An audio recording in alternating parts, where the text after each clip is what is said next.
ایک وقت تھا جب دنیا کے سب سے عظیم انسان حضرت محمد صلی اللہ علیہ وسلم ایک ایسی آزمائش سے گزر رہے تھے جو نہ آنکھوں سے دیکھی جا سکتی تھی اور نہ ہی عام طریقے سے سمجھی جا سکتی تھی۔ مدینہ کی پرسکون فضا میں ہر طرف سکون تھا، لیکن اس سکون کے پیچھے ایک خاموش خطرہ موجود تھا۔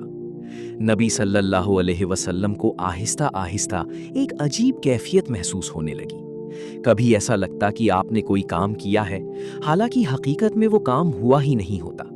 کبھی ذہن میں دھند سی چھا جاتی اور کبھی جسم میں کمزوری محسوس ہوتی۔ یہ کوئی عام بیماری نہیں تھی، بلکہ ایک غیر معمولی اثر تھا جو انسان کے دل اور ذہن دونوں کو متاثر کر رہا تھا۔ تحقیق سے معلوم ہوا کہ ایک جادوگر لبید بن عاصم نے خفیہ طور پر نبی صلی اللہ علیہ وسلم پر جادو کر دیا تھا۔ اس نے بالوں کے چند ریشے اور کنگھی کے دانت استعمال کر کے اس جادو کو ایک کنویں میں چھپا دیا تھا۔ یہ جادو عام نہیں تھا، بلکہ ایسا اثر تھا جو انسان کی سوچ اور احساسات پر اثر انداز ہوتا تھا۔ لیکن اللہ اپنے محبوب نبی کو کبھی تنہا نہیں چھوڑتا۔ اللہ نے اپنے فرشتے حضرت جبرائیل علیہ السلام کو بھیجا، جو نبی صلی اللہ علیہ وسلم کے پاس آئے اور اللہ کا پیغام سنایا۔ دو صورتیں نازل ہوئیں جو چھوٹی ہونے کے باوجود بے حد طاقتور تھیں، سورہ الفلق اور سورہ الناس۔ نبی صلی اللہ علیہ وسلم نے ان سورتوں کی تلاوت شروع کی۔ ہر آیت کے ساتھ جادو کی ایک گرہ کھلتی گئی۔ وہ کنواں بھی تلاش کیا گیا جہاں جادو چھپایا گیا تھا، اور جیسے جیسے سورتیں پڑھی جاتی رہیں ویسے ویسے جادو کا اثر ختم ہوتا گیا۔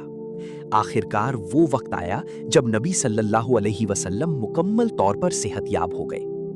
یہ واقعہ ہمیں سکھاتا ہے کہ دنیا میں ایسی طاقتیں بھی موجود ہیں جو ہمیں نظر نہیں آتی، جیسے وسوسے، خوف اور شیطانی اثرات۔